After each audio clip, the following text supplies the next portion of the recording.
Olá e bem-vindo ao nosso canal. Hoje vamos mergulhar em uma das figuras mais fascinantes e influentes da história do cristianismo, o apóstolo Paulo.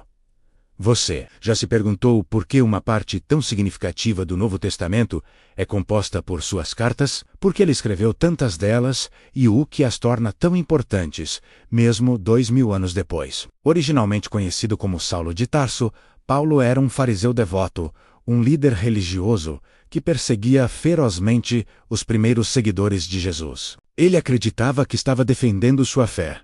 No entanto, sua vida mudou para sempre em uma viagem a Damasco. A caminho para prender mais cristãos, ele teve um encontro transformador com o Cristo ressuscitado. Foi um momento que virou seu mundo de cabeça para baixo. A partir daquele instante, o perseguidor se tornou o pregador. Paulo dedicou o resto de sua vida a uma missão incansável: viajar por todo o Império Romano, estabelecendo comunidades cristãs e espalhando a mensagem do Evangelho a todos que quisessem ouvir. Mas pense nisto: como ele mantinha contato com essas igrejas que fundava em cidades distantes como Éfeso, Corinto ou Roma? Como ele as guiava, corrigia seus erros e as encorajava à distância, sem telefone, sem internet? A resposta está em suas cartas, ou como também são chamadas, epístolas. Elas eram seu principal meio de comunicação, sua forma de pastorear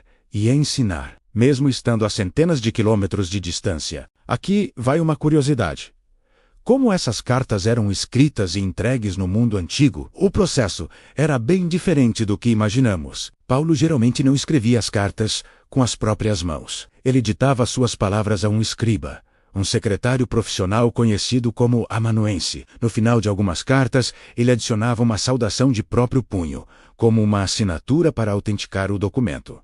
E a entrega? Não existia um serviço postal público como o nosso hoje. As cartas precisavam ser transportadas por indivíduos de confiança. Pessoas como Tíquico, por exemplo, eram mensageiros dedicados que enfrentavam longas e incertas jornadas por terra e mar para garantir que a mensagem chegasse ao seu destino. Às vezes, as cartas pegavam carona com amigos que estivessem viajando na direção certa. E um detalhe crucial: elas não eram correspondências particulares, lidas em segredo. Eram documentos públicos, destinados a serem lidos em voz alta para toda a congregação durante as reuniões. Isso não apenas transmitia os ensinamentos de Paulo, mas também fortalecia o senso de comunidade e a identidade daquela igreja. Agora, vamos explorar a origem e o propósito de algumas das mais importantes dessas cartas, que continuam a nos inspirar até hoje. Comecemos pela Epístola aos Romanos, escrita por volta de 55 a 60 d.C. Esta é a carta mais longa e teologicamente mais densa de Paulo. Pense nela como a obra-prima teológica do apóstolo. Ele a escreveu para a igreja que estava no coração do império, em Roma, um lugar que ele ainda não tinha visitado pessoalmente. Seu objetivo era apresentar de forma clara e sistemática o seu entendimento do Evangelho, talvez até como uma preparação para a sua futura visita. Em Romanos, Paulo explora profundamente temas centrais da fé cristã, como a justiça de Deus, o pecado humano. A justificação pela fé menos a ideia de que somos declarados justos diante de Deus, não por nossas obras, mas pela nossa confiança em Cristo e a nova vida que recebemos no Espírito Santo, é uma carta fundamental para entender todo o pensamento cristão. Agora, vamos para a agitada cidade portuária de Corinto. A igreja lá era vibrante, mas também cheia de problemas. As cartas aos Coríntios, primeira e segunda, foram escritas para lidar com uma série de questões sérias que ameaçavam a comunidade: divisões e partidarismo, imoralidade e disputas legais entre membros, e uma profunda confusão doutrinária sobre dons espirituais e a ressurreição. Na primeira carta, Paulo aborda esses problemas de frente, com firmeza e amor. Ele fala sobre a importância da unidade, o amor como o caminho mais excelente, e defende a doutrina central da ressurreição de Cristo. A segunda carta é bem mais pessoal e emocional. Nela, Paulo defende seu apostolado contra falsos mestres que o criticavam e expressa seu profundo amor e preocupação pela igreja. É uma janela para o coração pastoral de Paulo.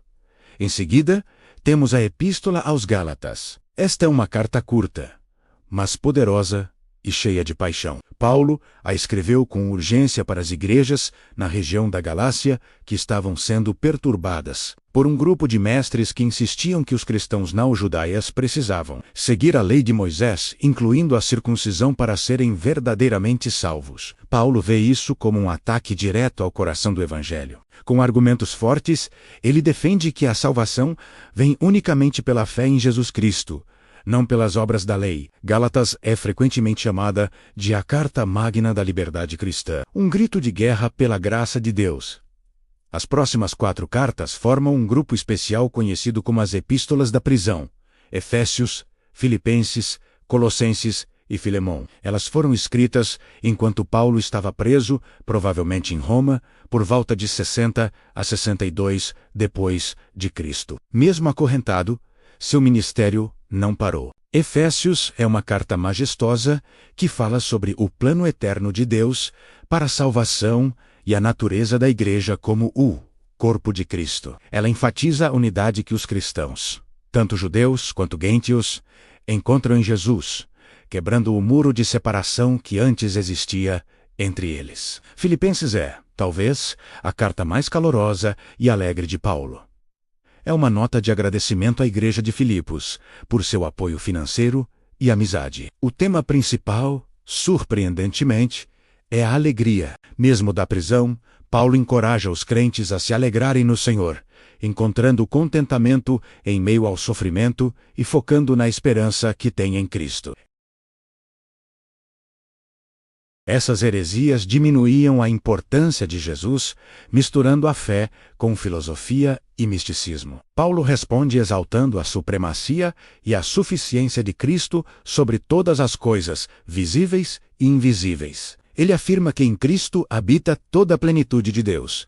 Filemão é a carta mais curta e mais pessoal de Paulo. É um apelo comovente a um amigo cristão rico, chamado Filemão, em favor de seu escravo fugitivo, Onésimo. Onésimo havia encontrado Paulo na prisão e se convertido ao cristianismo. Agora, Paulo o envia de volta a Filemão, não mais como um escravo, mas como um irmão amado em Cristo. É uma lição poderosa sobre perdão, reconciliação e como o Evangelho transforma radicalmente as relações sociais. Finalmente, temos um trio de cartas conhecido como as Epístolas Pastorais, 1 e 2 Timóteo e Tito. Elas são diferentes das outras porque não foram escritas para uma igreja inteira, mas para indivíduos, líderes que Paulo havia treinado.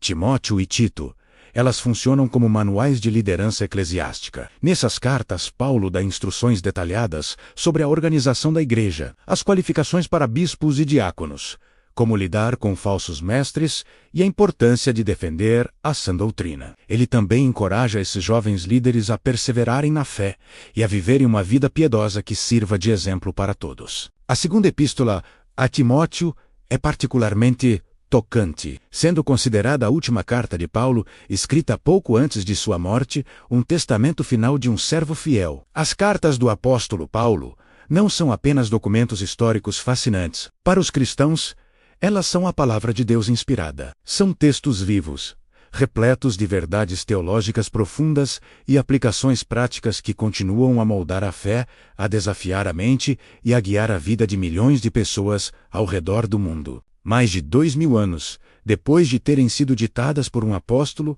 em uma estrada empoeirada ou em uma cela de prisão, elas nos mostram o coração de Deus e o poder transformador do Evangelho. Obrigado por se juntar a nós nesta jornada incrível pelas cartas de Paulo.